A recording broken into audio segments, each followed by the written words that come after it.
எனக்கு ஒண்ணுனா மக்களுக்கும், மக்களுக்கு ஒண்ணுனா எனக்கும். கண்ணு கலங்கும். இந்த டைலாகத்தோட 3வது 4வது மீட்டிங்ல சொல்றாரு, கண்ணு கலங்கும், கண்ணு கலங்கும், கொட்டை பலாப்பழத்தோட கொட்டையை எடுத்து போட்டு சாப்பிடணும். அந்த மாதிரி பசிக்கும் போது பலாப்பழம் சாப்பிடுங்க, கொட்டையை எடுத்து போட்டு. கண்ணு கலங்குதான், காது கலங்குதான்.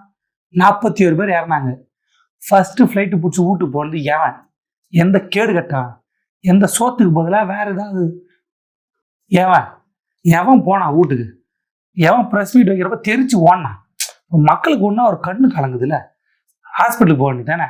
தான் ரசிகர்கள், தான் தொண்டர்கள் தன்னை பார்க்கறதுக்காக வண்டி பின்னாடியே வந்து ஆக்சிடென்ட் ஆகி செத்து போகிறான். அவன் ஹாஸ்பிட்டல் போய் பார்க்கல, அவன் சாவு குடும்பம் பார்க்காதவன் எவன்? எந்த கேடு கட்டான்?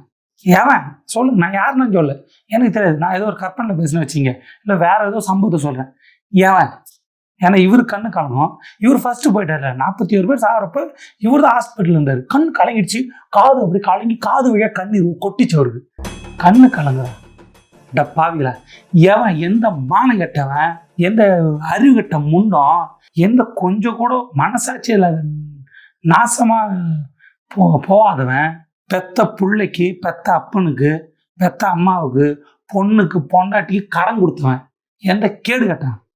ஏன்னா இவரு கண்ணு கலங்கும்.